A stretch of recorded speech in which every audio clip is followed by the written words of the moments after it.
Ngizothanda ukuthi ngikubingelele ngiphinde futhi ngikwamukele khona la kuZimi Live. Uma nje ufuna ukuhlezi updated ngokwenzeka khona la eMzansi, ungakhohlwa-ke mbukela ukuthi-ke usubscribe kule channel and uphinde phela uklikhe leyo bell for ama notification. Sengiphinde ngabuya futhi mbukeli nama-teaser awo Umkhokha, izinto okumele uyilindele kuMkhokha njengoba sazi ukuthi kushubile lapha kuMkhokha. So lapha kuma-teaser-ke mbukeli kuvela ukuthi-ke ukhulekani uzobopha umfazi wakhe uNomkhosi, uzombophela ekamereni emtshele khona ukuthi-ke uyidimoni ngesizathu sokuthi-ke uNomkhosi ugcine ejoyine ibandla lamaJudiya and baveza ukuthi-ke ifamily kaMthembu izoza ukuthi-ke kunento eyenzakalayo embi and bazobeke sebephuthuma ukuthi-ke besize yena uNomkhosi. Ngidluleke mbukeli okunye okuphinde wavela lapha kuma-teaser kuvela ukuthi-ke uMaMzobe uzo-expose uNdlovu phambi kwebandla ukuthi-ke uyena umgezile and futhi ngoba emgezile bavumelene ukuthi uyena-ke ozomgcoba and babeke sebeveza ukuthi uDifa benomaphalala nebandla lonke lizothuka-ke malithola ukuthi uNdlovu usebenzisana noMaMzobe bengazi. And okunye okuphinde kwavela futhi kuma-teaser kuvela ukuthi-ke uMabusi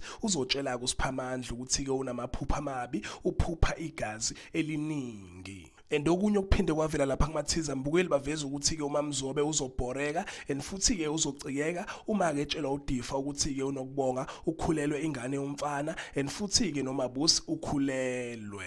And baphinde baveza ukuthi kuzoba nokuxabana okukhona between uSiphamandla naye-ke uMaMzobe. And baphinde baveza ukuthi-ke izinto izoba nzima for yena uMaMzobe after-ke setholile ukuthi-ke unokubonga ukhulelwe ingane yomfana.